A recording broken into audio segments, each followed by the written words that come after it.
അപ്പോഴത് ബാലിഷാണല്ലോ. തഫ്സീറിലൊന്നും ഇല്ലാത്തതും പൂർവികരൊന്നും പറയാത്തതും എന്ന് പറഞ്ഞാൽ 500 കൊല്ലം മുമ്പ് ഒരു മഹാൻ എഴുതിയ തഫ്സീറിൽ അതിന്റെ മുമ്പുള്ള ആരും പറയാത്തതുണ്ടെങ്കിൽ ആ തഫ്സീറിൽ ഇല്ലാത്തത് പറഞ്ഞു എന്ന ആരോപണത്തിന് വിധേയമാവില്ലേ? ആ മുഫസ്സിർ ബഹിഷ്കൃതനാവേണ്ടതല്ലേ? കഥയില്ലാതെയാണോ ഇൽമിന്റെ ആളുകൾ സംസാരിക്കുക?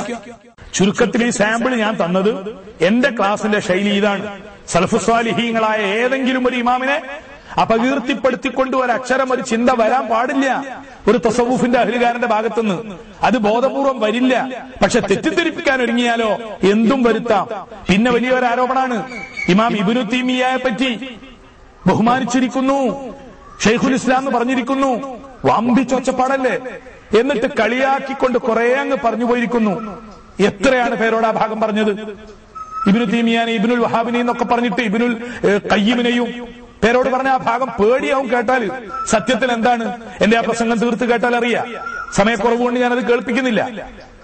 സലഫികളോട് തസവൂഫിനെ നിങ്ങൾ മൊത്തം എതിർക്കരുത്. തസവൂഫിനെ നല്ല വശങ്ങളെ, തസവൂഫിനെ അടിസ്ഥാനപരമായി ഇബ്നു തൈമിയ്യൊക്കെ അംഗീകരിച്ചിട്ടുണ്ട് എന്ന ഭാഗം വിശദമായി ഞാൻ പറയുന്നുണ്ട്. എന്നിട്ട് അവരോട് ആ ഭാഗം പഠിപ്പിക്കാൻ വേണ്ടി അവരുടെ മേഖല പറയാണ്. അതുപോലെ തബ്ലീഗ് ജമാഅത്തിന്റെ പണ്ഡിതന്മാർ, ഇമാമുകൾ, അവരെ പറ്റി ഞാൻ വളരെ മഹത്വത്തോടു കൂടി പറയുന്നുണ്ട്. തരീഖത്തിന്റെ അഹ്ലുകാരായ യഥാർത്ഥ മശായിഖ്മാരായ ആളുകൾ അക്കൂട്ടത്തിൽ എമ്പാടുണ്ട്. അവരെ പറ്റി റളിയല്ലാഹു അൻഹും എന്ന് ഞാൻ പറയും. തെറ്റെന്തെങ്കിലും വന്നിട്ടുണ്ടെങ്കിൽ, അവർക്ക് അബദ്ധം പറ്റിയിട്ടുണ്ടെങ്കിൽ റളിയല്ലാഹു അൻഹും എന്നല്ല, അവർക്ക് പുറത്തു കൊടുക്കട്ടെ എന്നും പറയും. ഇബ്നു തൈമിയ്യയെ കുറിച്ച് പറഞ്ഞെടുത്ത് അങ്ങനെ തന്നെ പറഞ്ഞിട്ടുണ്ട്. ഇബ്നു തൈമിയ്യയുടെ ആദർശങ്ങളിൽ പിഴവുണ്ടെന്ന് നമ്മുടെ ഗുരുനാഥന്മാർ പറഞ്ഞു തന്നിരിക്കുന്നു എന്ന് ഞാൻ പറയുന്നുണ്ട്. അവർക്ക് അല്ലാഹു പുറത്തു കൊടുക്കട്ടെ എന്ന് പറയുന്നുണ്ട്. പക്ഷെ കണ്ണടച്ച് ആക്ഷേപിക്കരുത് എന്നും പറയുന്നുണ്ട്. ഇതല്ലേ ശരിയായ ശൈലി? ഇനിയിപ്പോ ഇബ്നു തൈമിയ്യയെ പറ്റി ഞാൻ ഷെയ്ഖുൽ ഇസ്ലാം എന്ന് പറഞ്ഞതിന്റെ പേരിൽ എന്നെ സുന്നത്തി ജമാഅത്തും ഇസ്ലാം മതത്തിൽ പുറത്താക്കുകയാണോ? എന്നാൽ ആദ്യം പുറത്താക്കേണ്ടത് ആരെയെന്നറിയോ? ഡോക്ടർ സയ്യിദ് മുഹമ്മദ് ആലവി അൽ മാലിക്കി മഫാഹീം യജിബു അൻ തുസഹഹ, അദ്ദേഹത്തെ വഹാബിയാക്കിക്കോ. പക്ഷെ പറ്റൂല, അടിത്തറ ഇളകിപ്പോവൂ. മർക്കസിന്റെ ശീലയിട്ട് അദ്ദേഹം, ആ മഹാൻ എല്ലാ തബ്ലീഗ് ജമാഅത്തിന്റെ വലിയ വലിയ മഹാന്മാരെ പറ്റിയൊക്കെ ഖദ്ദസല്ലാഹു സിർറഹും പേരെടുത്തുകൊണ്ട് എത്ര ഗംഭീരമായി, എത്ര മനോഹരമായി, എത്ര ബഹുമാനത്തോടു കൂടിയാണ് അദ്ദേഹത്തിന്റെ പുസ്തകത്തിലെ വലിയൊരു തഖ്രീർ.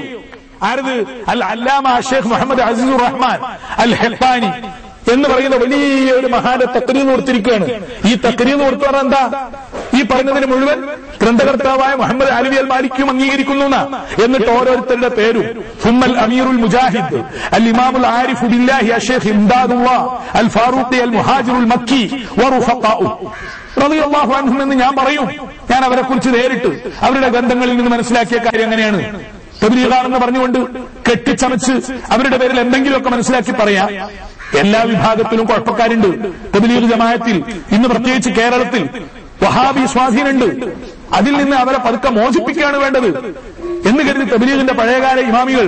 അപ്പൊ അവർക്കൊക്കെ ഖദ്ദസല്ലാഹു റൂഹവും സിർറഹും, ഞാനല്ല, ഡോക്ടർ സയ്യിദ് മുഹമ്മദ് അലവി അൽ മാലിക്കി. എന്നിട്ട് വശംസൈനി അന്നയ്യിറൈനി ഹുജ്ജത്തുൽ ഇസ്ലാം അൽ ഇമാം മുഹമ്മദ് ഖാസിമുൻ നാനൂതവി വഖുതുബുൽ ഇർഷാദ് അൽ ഇമാം റഷീദ് അഹ്മദ് അൽ ഗംഗോഹി വഹകീമുൽ ഉമ്മ അൽ ഇമാം അഷ്ശാഹ് അഷ്റഫ് അലി അത്താനവി അൽ ഫാറൂഖി വശൈഖുൽ ഇസ്ലാം അൽ ഇമാം സയ്യിദ് ഹുസൈൻ അഹ്മദ് അൽ മദനി അൽ ഹുസൈനി വഖുതുബുൽ അഖ്താബ് ബറകത്തുൽ അസ്ർ ശൈഖുൽ ഹദീസ് അൽ ഇമാം മുഹമ്മദ് സക്കരിയ അൽ കാന്തഹ്ലവി ثم المهاجر المدني قدس الله سرهم.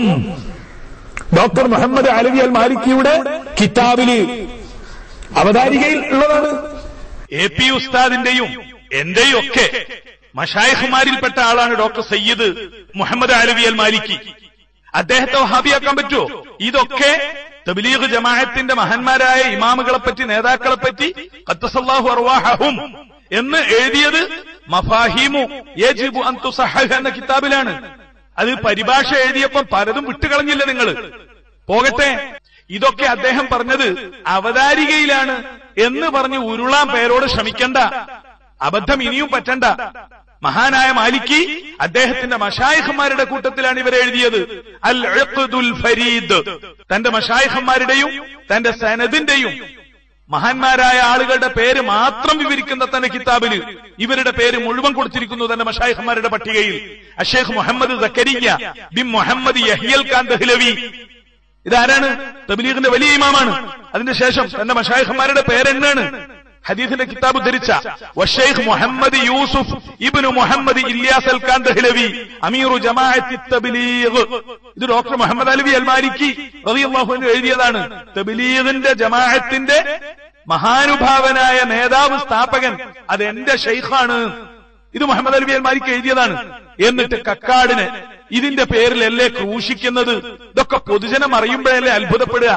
അപ്പൊ ലോകം തിരിഞ്ഞത് പേരോടിന് മാത്രം, സുന്നി മുഴുവൻ പേരോടിന്റെ മാത്രം കയ്യിൽ. ഡോക്ടർ മുഹമ്മദ് അലവി അൽ മാലിക്കിയെ വഹാബിയാക്കിയിട്ട് എങ്ങോട്ടാണ് സുഹൃത്തെ ഈ സുന്നി ഉണ്ടാക്കല്?